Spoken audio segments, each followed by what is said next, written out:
Helicopter বিধ্বস্তের ১৬ ঘণ্টা পর ইরানের প্রেসিডেন্ট ইব্রাহিম রাইসি সহ ৯ আরোহীর মরদেহ উদ্ধার। মধ্যপ্রাচ্যের শোকের ছায়া, দায়িত্ব নিলেন অন্তর্বর্তী রাষ্ট্রপ্রধান। হেলিকপ্টার দুর্ঘটনায় ইরানি প্রেসিডেন্টের মৃত্যু নিয়ে নানা প্রশ্ন, আলোচনার নানা ধরনের ষড়যন্ত্র তত্ত্ব জড়িত থাকার গুঞ্জনকে উড়িয়ে দিল ইসরায়েল। ইরানের প্রেসিডেন্ট, পররাষ্ট্রমন্ত্রী সহ হেলিকপ্টার বিধ্বস্তের ঘটনায় নিহতদের সবার মরদেহ উদ্ধার করা হয়েছে। এইসব মরদেহের পরিচয় নিশ্চিত হওয়ার জন্য চলছে তদন্ত। ইরানের রাষ্ট্রীয় সংবাদ সংস্থা ইন্না জানায়, হেলিকপ্টারটি আছড়ে পড়ার সাথে সাথেই বিস্ফোরিত হয়। আগুন ধরে পুড়ে যায় এর বেশিরভাগ ধ্বংসাবশেষ।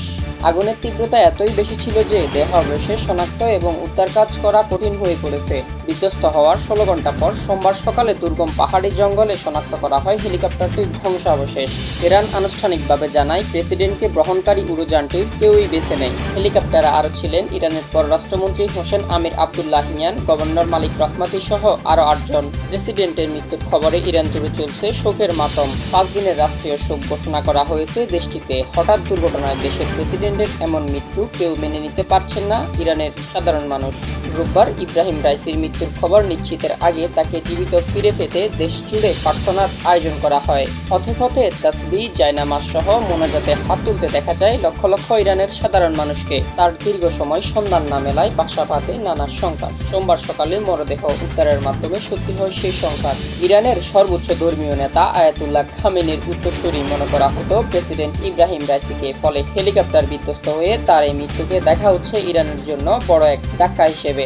ক্ষমতায় আসার পর থেকেই ঘরে বাইরে নানামুখী চাপে পড়েন ইব্রাহিম রাইসি। পোশাকের স্বাধীনতার দাবিতে আন্দোলন, গাজায় ইসরায়েল অভিযানের মতো কঠিন পরিস্থিতিও সামাল দিতে হয় তাকে। পাল্টাপাল্টি ক্ষেপণাস্ত্র হামলাকে কেন্দ্র করে ইরান ইসরায়েল যুদ্ধের সংজ্ঞাও দেখা দেয় ইব্রাহিম রাইসির শাসনামলে।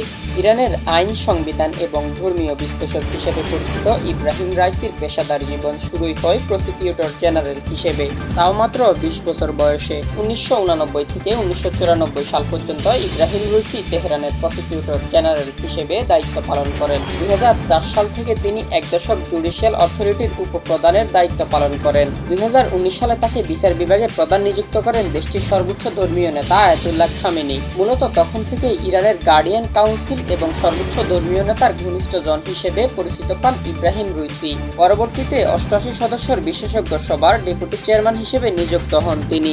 সর্বোচ্চ ধর্মীয় নেতা নির্বাচন সহ বেশ কিছু গুরুত্বপূর্ণ দায়িত্ব পালন করে এই সভা। ২০২১ সালে দ্বিতীয় দফায় প্রেসিডেন্ট নির্বাচন করে ইরানের ৮ম প্রেসিডেন্ট নির্বাচিত হন ইব্রাহিম রাইসি। নিজেকে দুর্নীতি, অদক্ষতা এবং অভিজাতদের ঘোর বিরোধী হিসেবে প্রকাশ করে রাইসির রাজনৈতিক দিক থেকে শিয়া কট্টরপন্থার সমর্থক। তবে দায়িত্ব নেওয়ার পর থেকে ঘরে বাইরে নানামুখী চাপের মধ্যে পড়েন ইব্রাহিম রাইসি। নতুন করে একের পরে এক নিষেধাজ্ঞা আসতে থাকে যুক্তরাষ্ট্র সহ পশ্চিমা দেশগুলোর পক্ষ থেকে। ফলে চরম অর্থনৈতিক সংকটের মুখে দেশটিতে বিক্ষোভ হয় দফায় দফায়।